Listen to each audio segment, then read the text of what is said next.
number of bodies. The wounded already have been taken out. Emergency medevac, ASAP.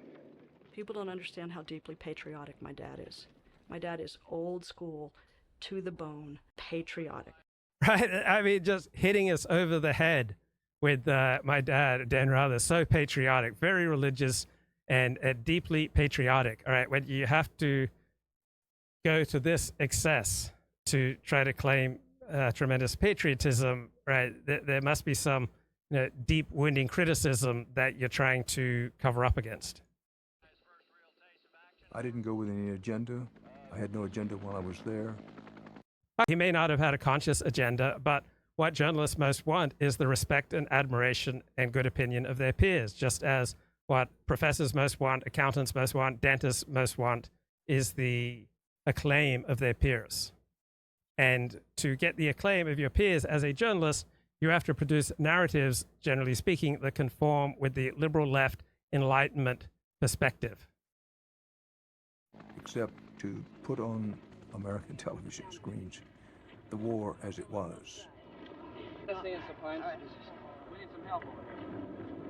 To put onto American TV screens the war as it was. Well, you have to make decisions. So you're getting a highly selective presentation of the war as it was. And I'm thinking of this verse in the Torah, do not go after your eyes, after which you prostitute yourselves.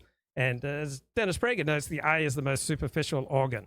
So you would have a much clearer understanding of the war in Vietnam if you simply read a few paragraphs from a realist thinker instead of watching hundreds of hours of TV news documentaries and news shows. I'll give you a hand. And it shows Dan Rather helping to take care of a wounded American soldier. Because he's a great patriot. When my dad was away for months at a time, he sent a lot of postcards. And he wrote the exact same thing on every postcard. He wrote, "War is hell. Love, Dad." The rebels during the night extended their perimeter at least 4 blocks in one direction, and now the Marines are trying to recapture those 4 blocks. So my father also was constantly traveling. He was doing it as a Christian evangelist, and he would regularly write home to us, but his handwriting was so bad that I didn't even try to disentangle his letters. My stepmother had much more success, and so she'd read me excerpts. Blocks. As a young girl, you understand that's dangerous, but at the same time, he always did that. I never knew a time when he wasn't doing that as a young girl. There are a lot of civilians up and down these streets.